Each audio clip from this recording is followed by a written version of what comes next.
다음과 같이 말할 수도 있습니다. 우리가 참으로 누구인가 하는 것은 우리의 지적 의견으로 설명할 수 있는 것이 아니다. 여러분은 완벽한 정통주의자이면서도 남을 사랑하지 못하는 사람을 보게 됩니다. 하지만 그런 정통은 형제를 사랑하지 않는 한 아무 가치가 없는 것임을 알아야 한다.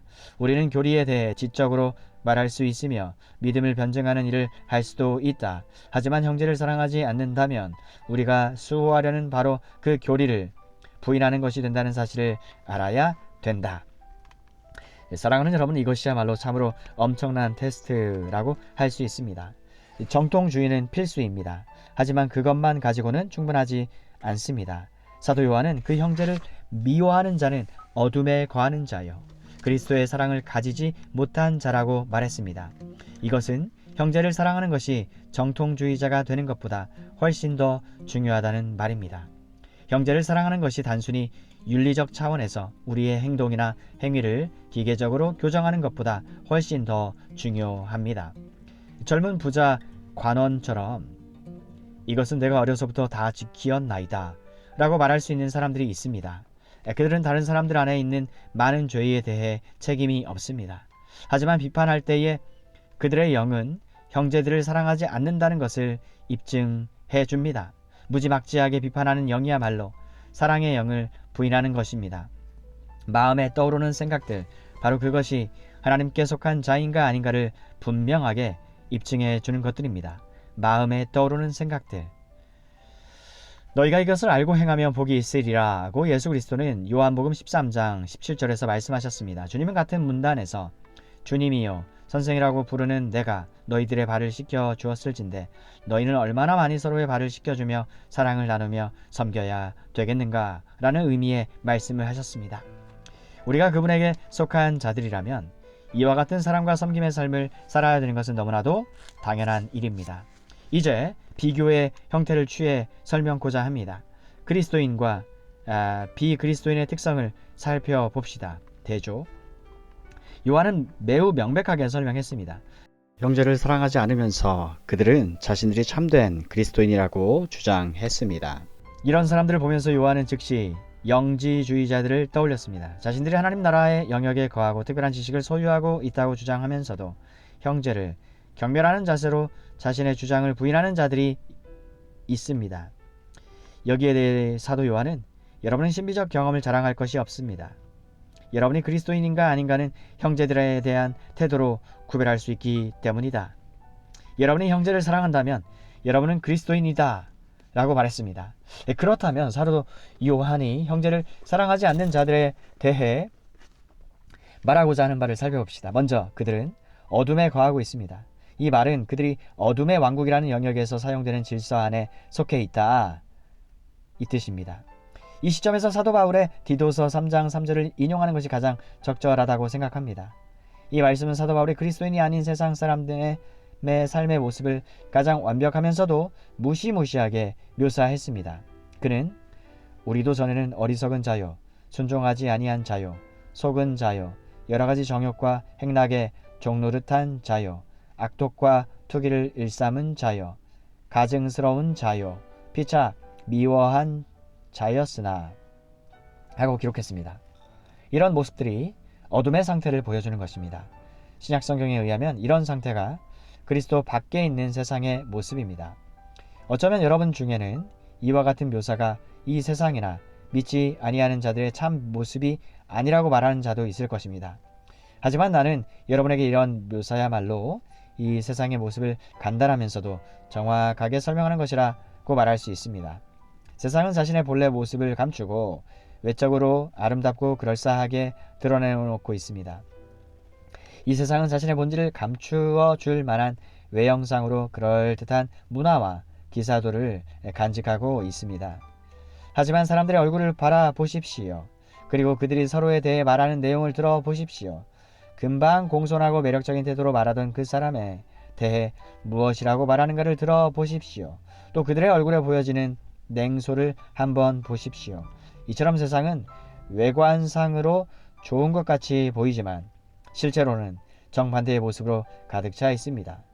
서로를 미워하고 이기적이고 탐욕스럽고 시기하고 질투하며 악하고 자기 중심적인 것이 바로 이 세상의 삶의 특징이며 어둠 안에 있는 사람들의 상태입니다. 사도 요한에 의하면 그리스도인이 아닌 모든 사람이 이와 같은 위치에 머물러 있으며 그래서 그들은 어둠 안에 거두고 거하고 있는 것입니다. 사도 요한이 그의 형제를 미워하는 자는 어둠에 있고 또 어둠에 행하며 갈 곳을 알지 못하나니 라고 서술한 부분에 주목해 보기 바랍니다. 이런 사람은 삶이 어둠의 영역에 거하고 있을 뿐 아니라 이와 같은 태도에 의해 주도받으며 살게 된다는 말입니다. 다시 말해 불신자의 비극이란 자신조차도 주관하지 못하고 오히려 주변 환경과 상황에 의해 주도받는다는 것입니다. 이런 가르침이야말로 참된 진리의 말씀임에 틀림없습니다. 이 같은 사람은 언제나 주위에서 일어나는 일들에 지배를 받습니다. 따라서 일이 잘 진행되면 기뻐하고 자기가 좋아하는 사람을 만나면 즐거워합니다. 하지만 자신이 좋아하지 않는 사람에게는 화를 내고 기분 나빠해 합니다. 그들은 우연이나 운에 의해, 즉 우연히 만나는 사람이나 우연히 일어나는 일이나 자신의 상태나 분위기에 지배를 받습니다. 그들은 자신이 어느 곳을 향해 나아가는지 알지 못할 뿐 아니라 기준도 없으며 자신을 주관할 능력도 없습니다. 삶에서의 지속적인 지침도 없습니다. 그들이야말로 어둠의 희생자이며 언제나 불확실하고 의지할 데 없는 삶을 살 수밖에 없습니다.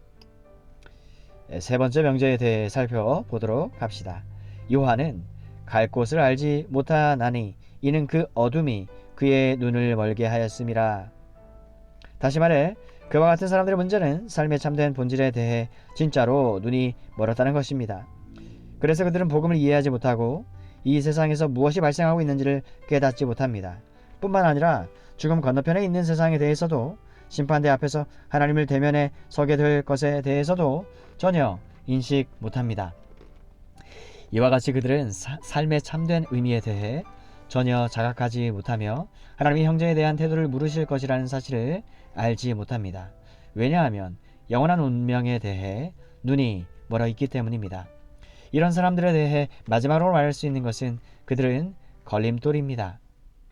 요한은 그의 형제를 사랑하는 자는 빛 가운데 거하여 자기 속에 거리낌이 없으나, 즉 어둠 가운데 있는 자는, 어둠 가운데 행하는 자는, 마음이 어두운 자는 자신뿐 아니라 다른 모든 사람까지 걸림돌이 된다는 말입니다. 이런 사람은 그 안에 형제를 사랑하지 않으려는 영이 있기 때문에 그가 접하는 모든 것이 걸림이 됩니다. 이런 사람은 자신이 남을 사랑하지 않기 때문에 다른 사람들도 걸려 넘어지게 합니다. 이같이 남을 사랑할 줄 모르는 본성을 가진 사람은 언제나 문제거리를 찾게 마련입니다. 그들은 모욕을 받지 않았는데도 모욕감을 느낍니다. 언제나 무엇인가가 그들을 흥분하게 만듭니다. 항상 무엇인가에 의해 화를 냅니다. 그들은 사랑하지 못하는 영에 의해 계속해 넘어지고 자빠집니다. 뿐만 아니라 다른 사람까지도 걸려 넘어지게 합니다. 그들이 이 같은 상태에 처해 있을 때에 아무도 어떻게 해야 할지 알지 못하기 때문입니다. 그들이야말로 참으로 예민하고 다루기 어려우며 계속해 다른 사람을 문제에 빠지게 하는 사람입니다. 이것이 자신의 형제를 사랑하지 않는 자들에 대한 사도의 표현입니다. 사랑할 줄 모르는 본성에 대한 무시무시한 표현입니다. 사도는 구체적으로 표현했습니다. 나는 이 말씀을 들으면서 우리의 삶에 이런 모양새가 있다는 것을 보게 될 때 하나님께 우리 죄를 용서해 달라고 할 수 있음을 믿으며 이와 같이 듣기에 편하지 않은 표현을 반복해 설명했던 것이다. 이제 반대쪽에 대해 생각해 보면서 결론을 맺고자 합니다. 누가 그리스도인입니까? 사랑하는 사람들입니까? 그리스도인이란 내가 여태까지 표현한 것과 정반대의 사람입니다. 여태까지 표현한 것과 정반대의 사람들. 이들은 전혀 다른 영역 안에 거하는 사람들입니다. 이들은 어둠이 아닌 빛의 영역에 거하고 있습니다. 이들은 삶을 지배하는 목적을 가지고 있습니다. 환경이나 운이나 우연에 지배당하지 않습니다. 이들은 복음과 교리의 핵심을 간직하고 있습니다. 이들의 눈은 열려있고 예수 그리스도의 복음을 이해하고 있습니다. 이들의 삶 가운데에는 거리낌이 없습니다. 이들은 세상을 살아가면서 사람들과의 만남을 유지하는 가운데 계속해 넘어지거나 자빠지지 않습니다. 또 다른 사람도 이들에 의해 넘어지는 일이 없습니다. 이들은 언제나 다른 사람의 가장 좋은 점만을 빼내어 말하려는 사랑의 마음이 있기 때문입니다. 이와 같이 이들은 빛 가운데 있으면서 빛으로 비춤을 받으며 언제나 확실한 일에 거하게 됩니다. 그리스도인은 죄의 본질을 볼 수 있습니다. 사도 바울과 같이 자신이 이전에 미움으로 가득 차 있었으며 어둠 가운데 거하던 사람이라는 사실도 인정하게 됩니다.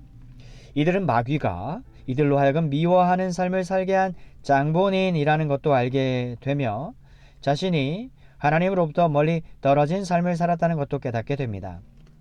이들은 자신이 위험한 상황에까지 처했던 것도 알게 되고 예수 그리스도 안에서 하나님의 사랑으로 말미암아 용서함이 허락되었다는 복음도 듣게 됩니다. 이들은 지옥에 갈 수밖에 없는 사람들이지만 하나님의 사랑으로 구원받았다는 것도 알게 됩니다. 그리고 하나님의 사랑이 전생에 걸친 그들의 자세를 지배해야 된다는 것도 인식하게 됩니다. 그러기에 이들은 주위 사람들을 바라보면서 영안이 열리기 전 자신의 모습과 너무나도 똑같다는 사실에 안타까움을 느끼게 됩니다. 이들은 죄의 희생자인 연약한 사람을 바라보면서 안타까워합니다. 그들도 그리스도 안에서 자신을 바라보고 하나님의 사랑을 깨달아 죄로부터 구원받게 될 수 있도록 기도합니다. 이들은 미워하는 자를 미워하는 대신 사랑하기 시작하고 우리는 다 같은 처지의 사람들이다 는 말을 하면서 이들을 향한 연민을 가지기 시작합니다. 그리스도 안에 있는 하나님의 사랑에 대한 지식에 의해 하나님으로부터 사랑받아 왔던 것과 같은 방식으로 다른 사람을 사랑하게 됩니다. 다시요. 그리스도 안에 있는 하나님의 사랑에 대한 지식에 의해 하나님으로부터 사랑받아 왔던 것과 같은 방식으로 다른 사람을 사랑하게 됩니다. 이들은 새로운 영역에서 새로운 인생관을 가진 새 사람들입니다. 이들은 마음에 하나님의 사랑을 느끼며 하나님을 사랑하고 그분에게 영광을 돌리기 원하게 됩니다. 그리고 새 사람이 됨으로써 그리스도가 사셨던 삶을 살면서 이 같은 삶을 통해 이들이 참된 제자라는 것을 보여주고 입증함으로써 하나님께 영광을 돌려 드릴 수 있다는 것을 아는 사람들입니다. 주님은 빚을 지고 있던 종에 대한 예화를 통해 여기에 대해 완벽하게 설명하셨습니다.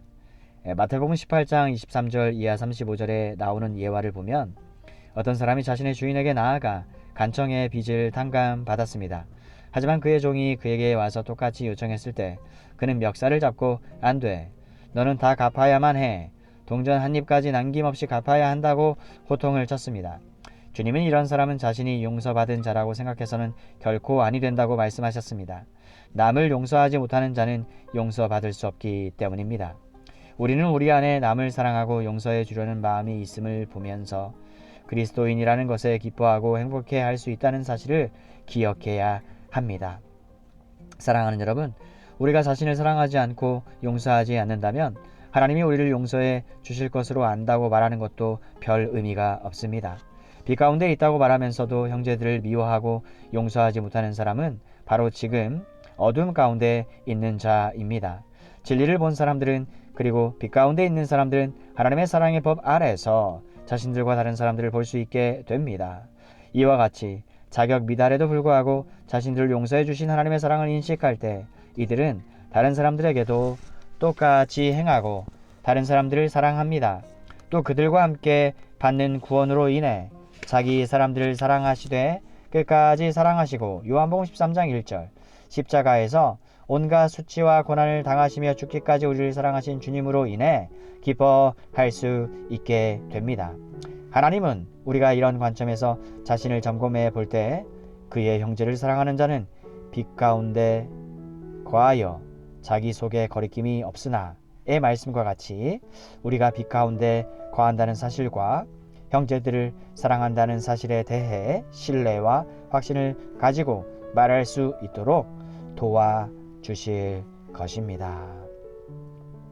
아멘.